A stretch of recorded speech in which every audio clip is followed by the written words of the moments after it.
नमस्कार। Exercise 3.5 AKMS real math में आपका हार्दिक स्वागत है। आज 3.1 जिसमें वज्र गुणन की बात है। बीजगणितीय के 3 हल होते हैं, जिसमें पहला हल होता है। हल 3 प्रकार के होते हैं। एक होता है A1 बटा A2 बराबर नहीं B1 बटा, तो इसके जो होते हैं अद्वितीय हल होते हैं। और दूसरे होते हैं A1 बटा बराबर B1 बटा B2 बराबर नहीं C1 बटा, इसका कोई हल नहीं होता।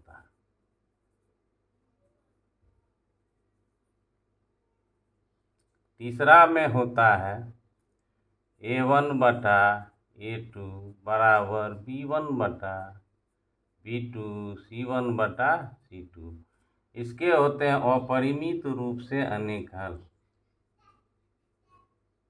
परिमित रूप से अनेक हल, तो ये 3 प्रकार के हल हैं। इसमें बोला गया है कि ये जब रिलेशन आएगा अद्वितीय हल, तो उस स्थिति में वज्र गुणन करना है, अन्यथा वज्र गुणन नहीं करना है। तो अद्वितीय हल देखते हैं इसका क्या आता है। तो इसमें सबसे पहले समीकरण जो होता है वज्र गुणन में, पहला काम है वज्र गुणन के लिए समीकरण एक पक्ष 0 होना चाहिए, एक पक्ष 0 होना चाहिए। कहने का मतलब है सबसे पहले ये तय करना है कि ये 0 के बराबर है कि नहीं, ये समीकरण भी 0 के बराबर है कि नहीं। तो यहाँ देख रहे हैं कि ये 0 के बराबर है, यहाँ भी 0 के बराबर है। तो हल करते हैं। तो यहाँ पे जो समीकरण दिया गया है पूर्ण रूप से सही है, तो ये समीकरण 1 हो जाएगा, ये समीकरण हमारा 1 हो जाएगा। अब जब ये समीकरण 1 होगा तो इसके लिए हमें A1 पहले से पता है। x का जो गुणांक होता है, ये क्रम में जो चर होते हैं पहले x आएगा, इसीलिए x का गुणांक जो होगा वो A1 होगा। तो ये +1 है। यहाँ B1 जो है -3 है और C1 जो है हमारा -3 है। और समीकरण दूसरा जो है वह है 3x - 9y - 2 बराबर 0। इसमें A2 है, ये x के साथ जो गुणांक में है 3 है। B2 जो होगा वह -9 होगा और C2 जो होगा वह -2 होगा। तो ये मान हमें हर हाल में वज्र गुणन के लिए अति आवश्यक होता है और इसको जो है निकालना पड़ेगा ही, उसके बाद ही वज्र गुणन की। अब ये देखते हैं तो ऐसे इसका A1 बटा A2 कितना आ रहा है,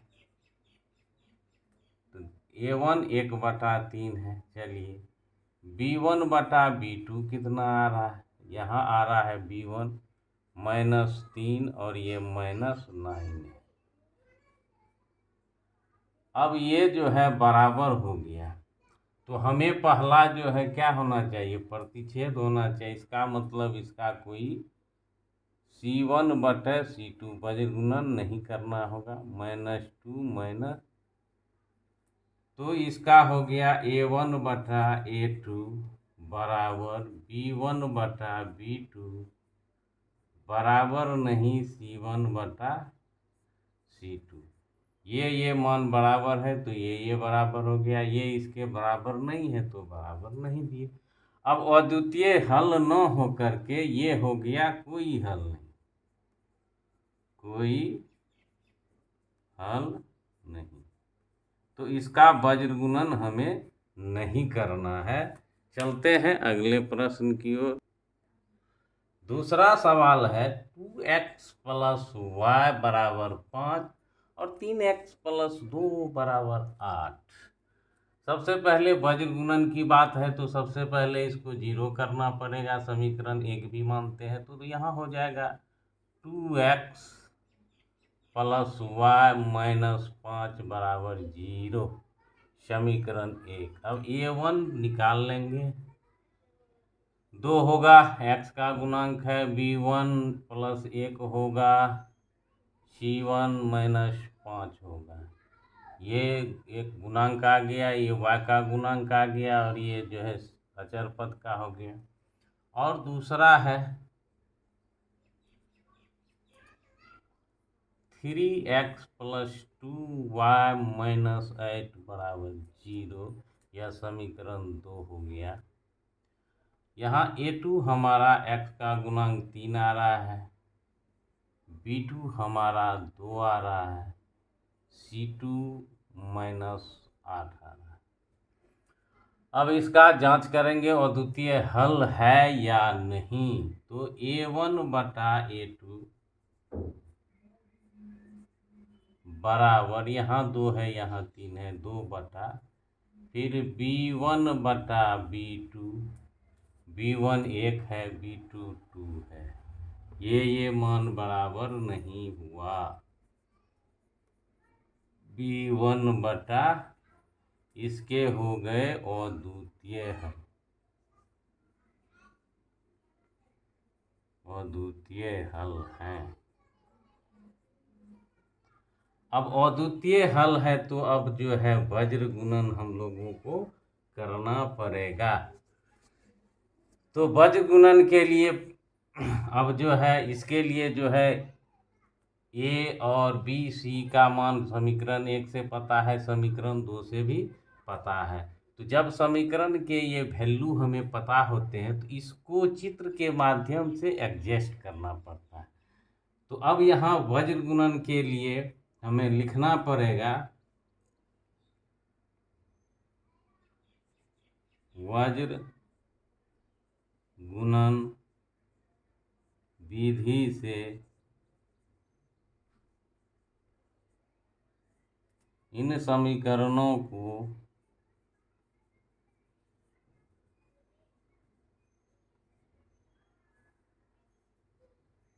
हल करने के लिए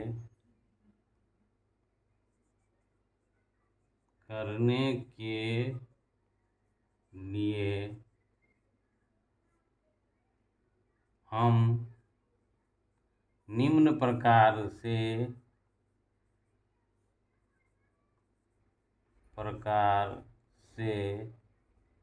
चित्र बनाते हैं, तो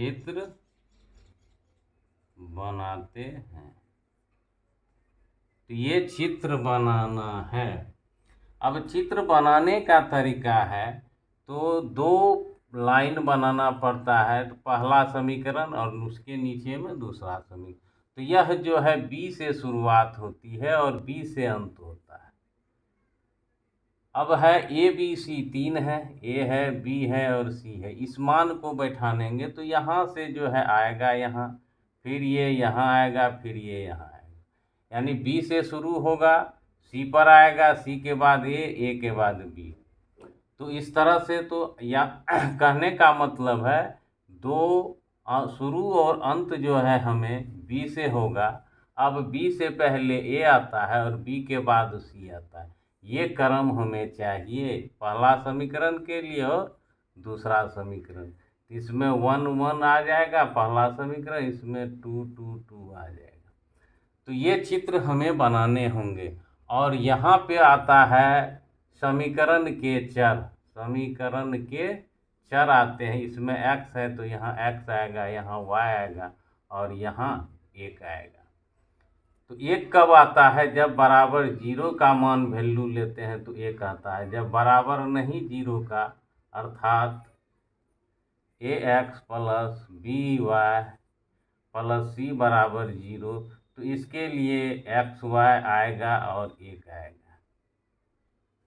अगर ax प्लस by बराबर c के, तो इस प्रकार में x आएगा, y आएगा और -1 आएगा। तो ये चर का वैल्यू ऊपर में जो है लिखते हैं। तो इस प्रकार के जो है चित्र बनाने पड़ते हैं। तो इसके लिए जो है हमें B से शुरुआत करना, जैसे BCAB, BCAB, तो ऐसे भी याद कर सकते हैं BCAB, BCAB या BB, यहाँ A आएगा, यहाँ C आएगा। तो इस तरह से याद रखना है, बिना इसका संभव नहीं है वज्र गुणन।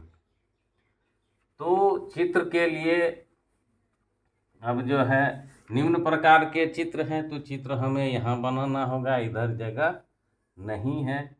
तो सबसे पहले हमें जो है, तो B का मान यहाँ पे A1 है, तो पहले ये लिखेंगे 1 नंबर में, तो 1 नंबर ये हो जाएगा, 2 नंबर में ये आएगा, 3 में ये आएगा और 4 में फिर ये आएगा। तो इसका मान जो है 1 है, चलिए 1। उसके बाद C का मान है -5, और उसके बाद A का मान है 2, B का मान 1 है, तो 1। अब चर जो है x है, y है, यहाँ x आएगा, यहाँ y आएगा, और बराबर 0 है, इसीलिए यहाँ पे 1 आएगा। उसके बाद दूसरा समीकरण में b है, यहाँ 1, BC है, तो 2 और -8, इसके नीचे 2, इसके नीचे -8। A का मान जो है 3 है, तो 3 रखेंगे, और B का मान 2 है, 2 रखेंगे। तो ये ही है चित्र। यहाँ जो लिखे वज्र गुणन विधि से इन समीकरणों को हल करने के लिए हम निम्न प्रकार से चित्र बनाते हैं। तो ये चित्र बन जाने के बाद तब अब जो है क्या करते हैं, अब ये x आएगा बटा में। अब ये वज्र गुणन है, इसको गुना करना है, फिर इसको गुना करना है। तो इसका ये पहला ये चाहिए और इसके लिए ये है, फिर y के लिए ये हो जाएगा और ये हो जाएगा, एक के लिए ये और ये। तो यानी ये x का होगा, ये y का होगा, ये 1 का होगा। तो ये कोना कोनी गुना, जिसको वज्र गुणन कहते हैं। तो यहाँ प्लस गुना माइनस, -8, उसके बाद ये गुना होके ये हमेशा यहाँ घटाव का चिन्ह देना है। अब ये गुना होके घटेगा, तो देखते हैं, तो प्लस गुना माइनस, माइनस आ रहा है, तो यहाँ से अगर माइनस आएगा तो यहाँ प्लस करना होगा, कि माइनस गुना माइनस जो है प्लस होगा, प्लस हो जाएगा, 5 दूने 10 दे देना है, फिर बराबर, फिर ये को y के लिए आ गए, x का काम खत्म हो गया। अब ये y के लिए, y का पहला ये है, तो माइनस प्लस माइनस, 5 तिया 15, कोना कोनी फिर माइनस लगाएंगे, तो यहाँ आ रहा है -16, तो माइनस गुना माइनस प्लस 16, फिर यहाँ आ जाएगा 1, फिर इस 1 के लिए ये गुना होगा, 2 दूनी 4, माइनस लगा देना है। अब ये क्या आ रहा है, प्लस में आ रहा है, तो माइनस रह जाएगा, 3 गुना 1 3, यानी ये गुना होके माइनस ये गुना, फिर ये गुना होके माइनस ये गुना, फिर ये गुना हो करके माइनस ये गुना, नीचे में माइनस होता है। अर्थात अब लिख सकते हैं x, ये घटा का काम होगा, बड़ा 10 है तो 2 हो जाएगा, प्लस का चिन्ह आएगा, फिर बराबर y का मान जो है, ये बड़ा है ये छोटा है, प्लस माइनस है, घटेगा, तो 16 में से ये 15 1, ये भी प्लस माइनस घट करके 1/1। अब जो है ये हमारा मान एक बार ये लेना है, फिर एक बार ये लेना है, x/2। ये देखिए ये मान पता नहीं है, इसका दोनों मान पता है, तो दोनों मान वाले इसके साथ एक बार, फिर दोनों मान वाले इसके साथ, अर्थात x/2 बराबर 1/1 और y/1 बराबर 1/1। अब इसको सरल करेंगे, अर्थात कोना कोनी गुना होगा, x बराबर 2, x गुना 1 वज्र गुणन, और वाई बराबर वाई गुना एक वाई एक गुना एक। तो ये हमारा उत्तर हो गया। एक्स का मान 2 और वाई का मान 1 आया।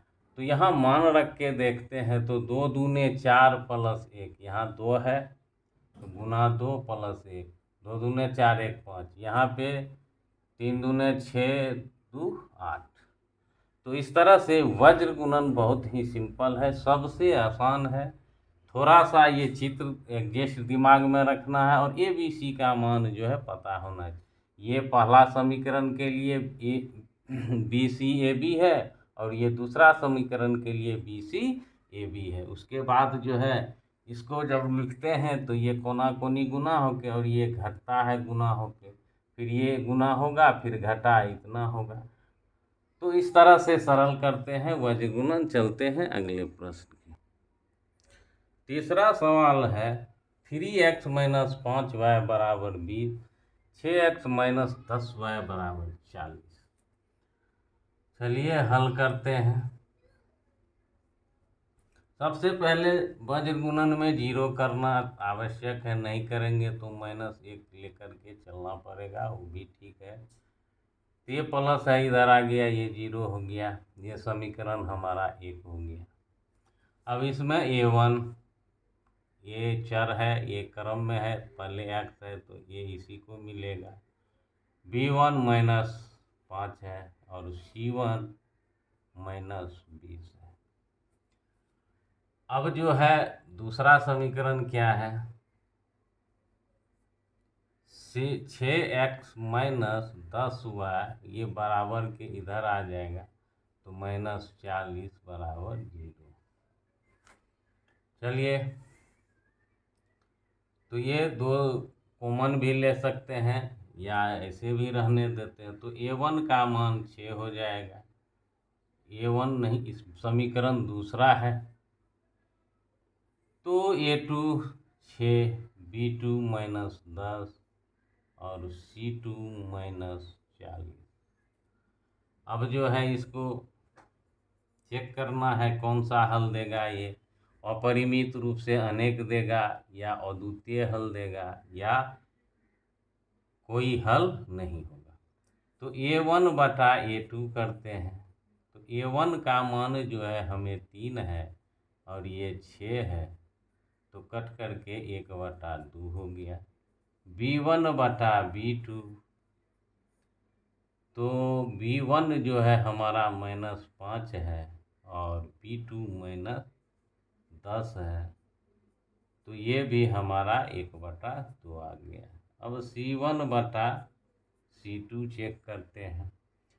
तो -20 है और -40 है, ये प्लस हो जाएगा 1/2, अर्थात a1 बटा a2 बराबर हो गया b1 बटा b2 बराबर हो गया c1। ये तीनों का मान बराबर है तो इधर भी ये मान भी, अतः क्या हो गया, अपरिमित रूप से अनेक हल, ढेर बराबर आ गया, अपरिमित रूप से अनेक हल। तो इसका वज्र गुणन नहीं बनाना है और इसका जो है मान निकलेगा भी नहीं, क्योंकि एक हल होते हैं तो ही एक्स वाई का मान निकलता है। चलते हैं अगले प्रश्न। चौथा सवाल है, यह बिल्कुल ठीक स्थिति में दिया गया है। x माइनस 3y माइनस 7 बराबर 0 समीकरण 1। अब इसमें से a का मान a1 हो जाएगा तो ये 1 हो जाएगा, b1 जो है -3 हो जाएगा और c1 जो है -7 हो जाएगा। यहाँ पे a2 x के साथ है 3 है और यहाँ पे b2 y का साथ में -3 है और ये अचर पद है c2 -15। अब a1 बटा a2 करते हैं। a1 बटा a2 बराबर आएगा 1/3। a1 का मान 1 है, a2 का मान 3 है, ये आ गया। उसके बाद b1 बटा b2, b1 का मान 1 है, a2 का मान 3 है, ये आ गया। उसके बाद b1 बटा b2 बराबर 1/3 है, a1 का मान 1 है, a2 का मान 3 है, ये आ गया। उसके बाद b1 बटा b2 बराबर 1/3 है, a1 का मान 1 है, a2 का मान 3 है, ये आ गया। अब ये 1/2 बटा ये है -3 और ये भी है -3। ये कट करके हमें 1/1 दे रहा है। तो ये और ये बराबर नहीं है, तो ये अद्वितीय हल होगा। तो A1/A2 बराबर नहीं B1/B2। एक अद्वितीय हल है। अद्वितीय हल है। अद्वितीय हल है, तो इसके लिए जो है वज्र गुणन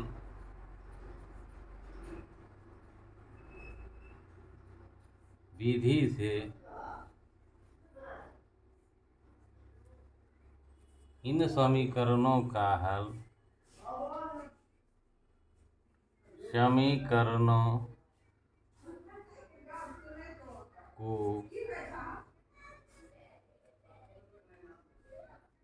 इन समीकरणों को हल करने के लिए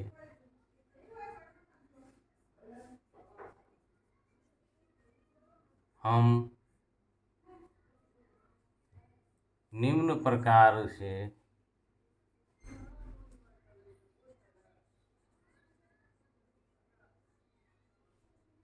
चित्र खींचते हैं।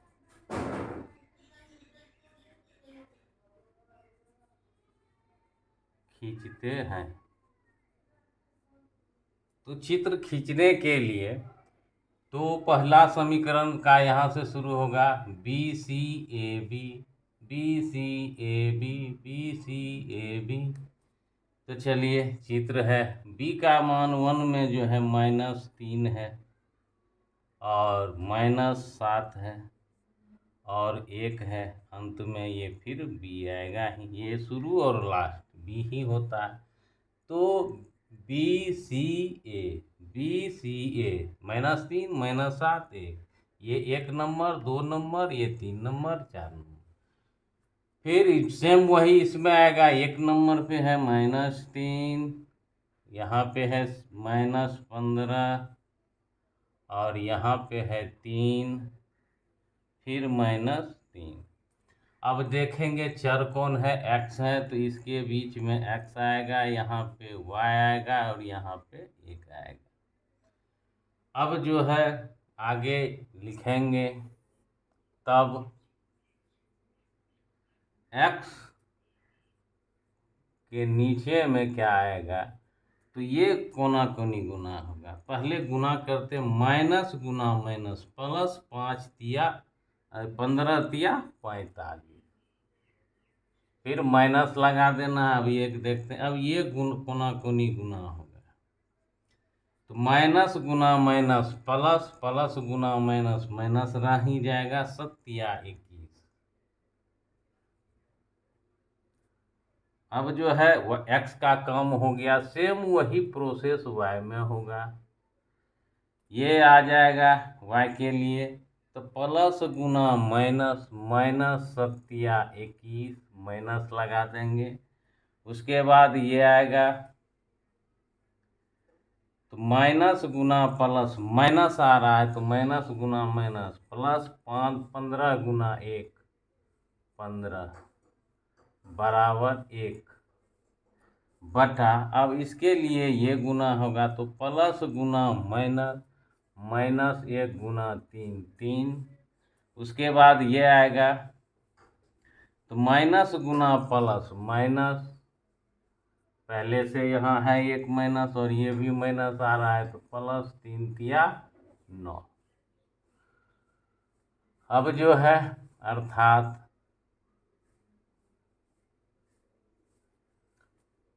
x, अब ये घट जाएगा, 5 में 1 गया 4 2 24 बराबर, माइनस लगेगा ही, 15 6 21, ये हो जाएगा 1/6। अब जो है ये एक बार आएगा और फिर ये एक बार आएगा, अर्थात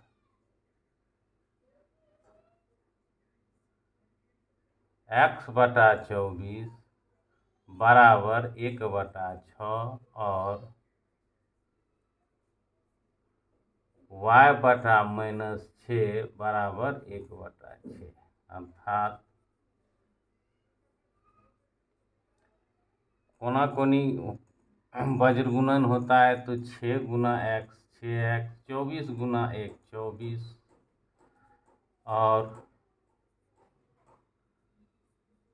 y गुना 6 6y प्लस गुना माइनस 1 गुना 6 6, अर्थात x रह जाएगा तो 24 में 6 से भाग 4 बार में x बराबर 4 और y बराबर, ये गुना है इधर आकर के भाग हो जाएगा, कट जाएगा एक बार में, और y बराबर -1, यही हमारा उत्तर हो गया। x का मान 4 और y का मान -1। तो चेक कर लेते हैं, यहाँ है x -3y -7 बराबर 0। देखते हैं 0 आता है। x का वैल्यू 4 है, -3 गुना -1 -7 बराबर 4, माइनस माइनस प्लस 3 -7 बराबर 0, 7 घटा 7 अर्थात 0 बराबर। तो ये जो उत्तर है पूर्णतः सही है। चलते हैं अगले प्रश्न की ओर।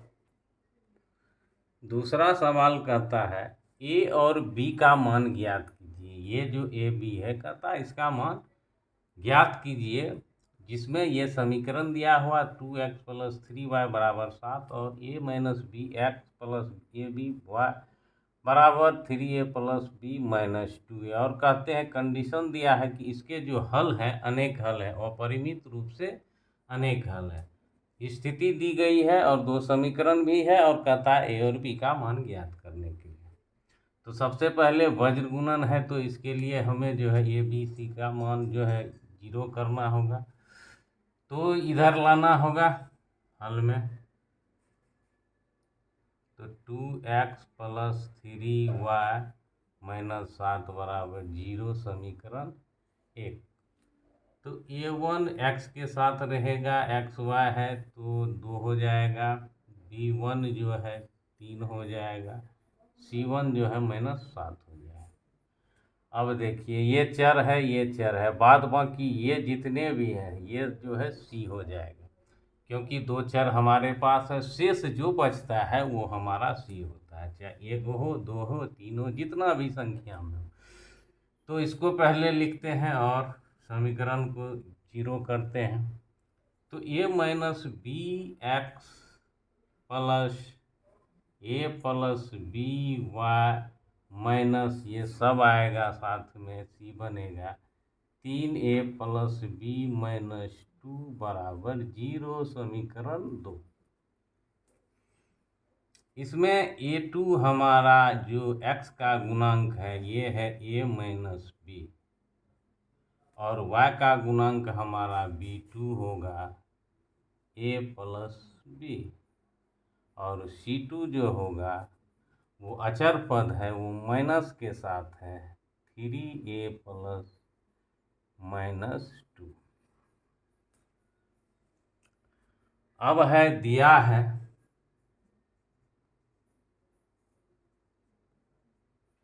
इन समीकरणों का हल,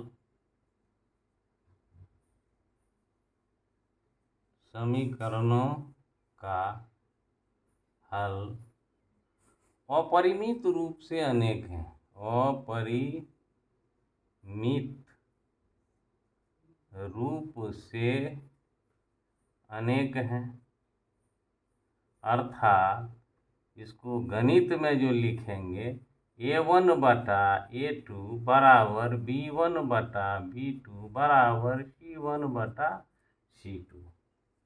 इसीलिए अब a1/a2 2/a1 ये है हमारा, तो 2/a - b बराबर b1 - 3 है, माइनस नहीं है, ए प्लस बी, और C1 जो है हमारा -7 है, और C2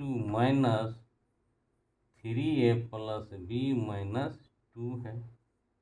अब ये कैंसिल हो जाएगा, प्लस बन जाएगा। अब जो है इसको एक बार इसके साथ, फिर एक बार इसके साथ सरल करना पड़ेगा। तो इससे एक समीकरण और इससे दूसरा समीकरण बनेगा। अब जो है इन दोनों को लेते हैं तो 2/A माइनस बी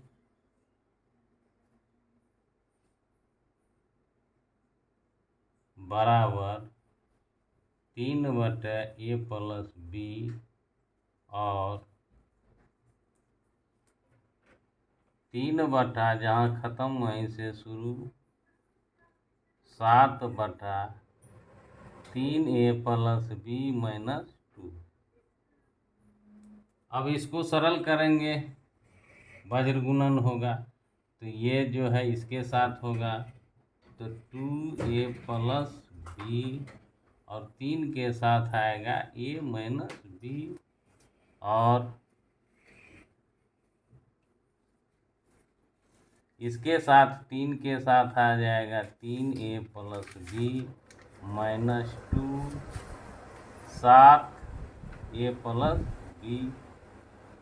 अब सरल करते जाना है, 2A plus 2B, 3A minus 3B, 2A ये है प्लस तो इधर आ गया माइनस, ये अपने जगह रहेगा, ये माइनस है तो प्लस 3B इक्वल टू 0। ये हमारा आ जाएगा -A प्लस माइनस है, घटेगा, ये रह गया 3 में से 2, और ये जोड़ है जुटेगा 5B बराबर 0, समीकरण 1। अब इसका जो है सरल करते हैं, और ये हो जाएगा 9A plus 3B minus 6, 7A minus plus है 7B। अब सबको इधर ले आना है, 9A ये वाला है 7A आ गया माइनस प्लस 3B अपने जगह है, माइनस आ गया 7B माइनस 6 बराबर 0। ये घट करके हमें देगा 2A, ये देगा -4B, और ये देगा 6 बराबर 0। अब यहाँ 2 कॉमन ले सकते हैं, और 2 कॉमन आ जाएगा, तो A माइनस 2B माइनस 3 बराबर 0, उधर चल जाएगा, तो A माइनस 2B माइनस 3 0 भागा 2 0 हो जाएगा। ये समीकरण 2 हो गई। अब जो है समीकरण 1 और 2 हमें प्राप्त है। अब इसके लिए जो है वज्र गुणन करना होगा।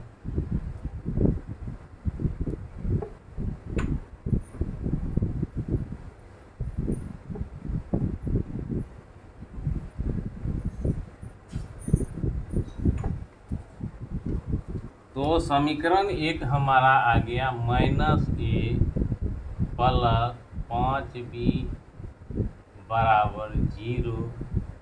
तो इसमें से A1 हमारा -1, A B क्रम में है, ये है तो A का मान A में है, और B का मान जो है हमारा +5 है, और C1 जो है हमारा 0 है। और दूसरा समीकरण है A माइनस 2B माइनस 3 बराबर 0। ये पहला बना था और ये दूसरा, तो इसमें से A बराबर 1 है, 2 है, दूसरा है, और B का मान जो है जाएगा -2, और C2 का मान जो है -3 आएगा। अब जो है इसमें जो है इन समीकरणों को वज्र गुणन करते हैं, ऐसे भी कोई किसी से कर सकते हैं, लेकिन वज्र से आसान होता है। वज्र गुणन विधि से इन समीकरणों को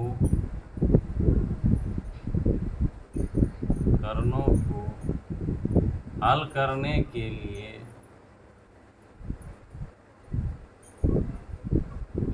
हम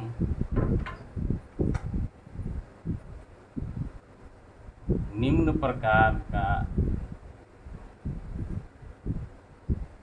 चित्र खींचते हैं। तो चित्र में BCA भी चलेगा। तो 5 0 माइनस 1, 5 0 माइनस 1, फिर 5, ये हमारा A होगा, ये B होगा, ये हमारा 1। अब इसमें भी -2 -3 1, -2 -3 -1 है, फिर यहाँ पे B आ जाएगा। तब अब जो है A, चलिए प्लस गुना माइनस 15 माइनस लग जाएगा, 0 हो जाएगा। ये क्रॉस गुना, ये गुना करके लिखे, माइनस लगा दी। अब इसको गुना करके देखते हैं, 0 आ रहा है, 0 रख दिए। अब B की बारी है, तो ये B के लिए ये आएगा और ये आएगा, A के लिए ये और ये आता है और ये से आता है, ये से गुना, फिर ये। तो इस तरह से गुना करते हैं।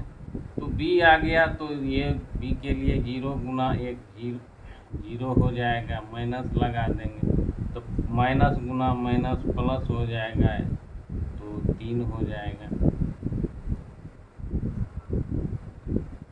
और ये हो जाएगा माइनस गुना माइनस प्लस 2, और ये आ जाएगा -5। चलिए, और यहाँ पे B आ जाएगा, ये 15 आ गया माइनस, ये 0 हो गया, ये जो है 0 हो गया, और ये गुना किए। तो इस तरह से क्रॉस गुना करते हैं। तो अब जो है इसको सरल करते हैं, अर्थात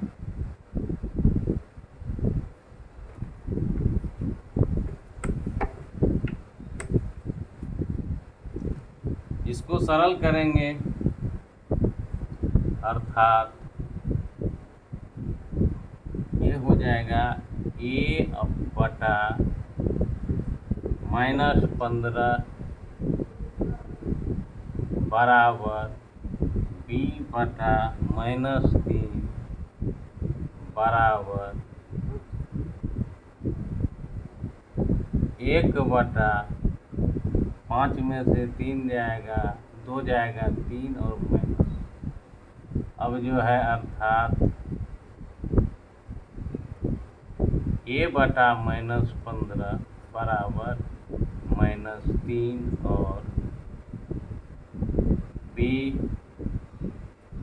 बटा -3 बराबर 1 बटा -। एक बार इसके साथ ये फ्री मान है, इसमें आ जाएगा, फिर ये फ्री मान है। अब जो है कोना कोनी गुना करते हैं, अर्थात क्रॉस मल्टीप्लिकेशन। तो A गुना -3 और -15 गुना 1 और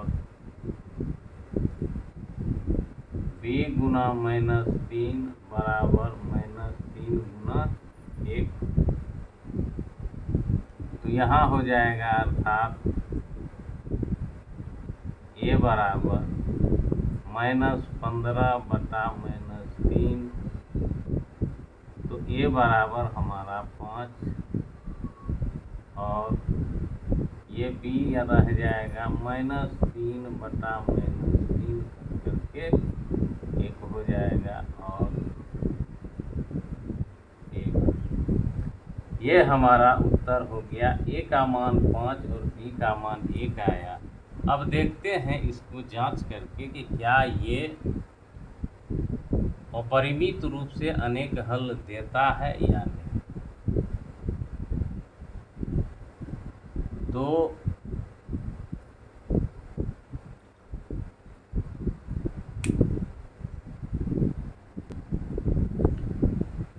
दूसरा सवाल है दूसरा का, ये समीकरण दी गई है और ये भी समीकरण दी गई है और कहता है के का वैल्यू निकालिए और जहाँ पे कंडीशन दिया गया है कि इसका कोई हल नहीं है। तो सबसे पहले 0 करना है एक पक्ष को, तो हल तो 3x + y - 1 बराबर 0। ये हमारा समीकरण 1। तो a1 हमारा 3 हो जाएगा, b1 हमारा y में एक गुणांक है 1 हो जाएगा, c1 हमारा -1 हो जाएगा।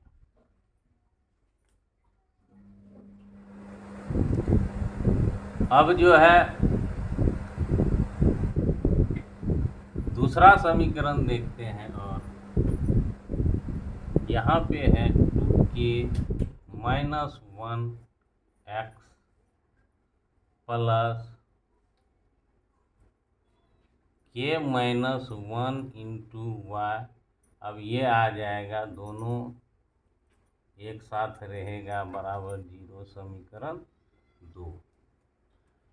तो इसमें से x और y का चर है तो x में a2 आ जाएगा, 2k - 1 और b2 जो होगा k - 1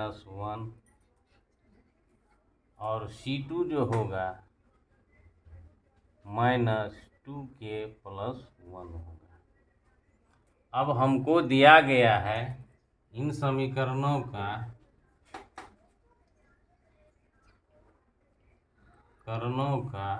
कोई हल नहीं, कोई हल नहीं है, अर्थात a1 बटा a2 बराबर b1 बटा b2 बराबर नहीं c1 बटा c2। हमें ज़रूरत इसका पड़ेगा, बराबर है, इसको हल करना है, तो इसीलिए तो इसका प्रयोग करेंगे। बराबर है तो सरल कर लेंगे। तो a1 का मान जो है हमारा 3 है, तो 3 बटा a2 का हमारा मान है 2k - 1 बराबर, और ये जो है हमें b1 जो है 1 है और b2 जो है k - 1 है, तो इसको सरल कर देना है। तो ये हो जाएगा 3 के साथ ये आ जाएगा गुना में, वज्र गुणन है, इसके साथ में 1 आ जाएगा, तो 3k - 3 2k - 1। अब ये एक एक प्रकार के हैं, इधर आ जाएगा, और ये एक जाति के हैं, उधर जाएगा। तो 3k - 2k, अब ये इधर आएगा, ये अपने जगह पे रहेगा, -1, ये +3 आ जाएगा। अब इसको सरल करते हैं, तो 1k बराबर ये प्लस और ये माइनस है, घटाव का काम होगा, चिन्ह प्लस का होगा 3 में, तो k का मान हमारा 2 आया, यही उत्तर हो गया। धन्यवाद।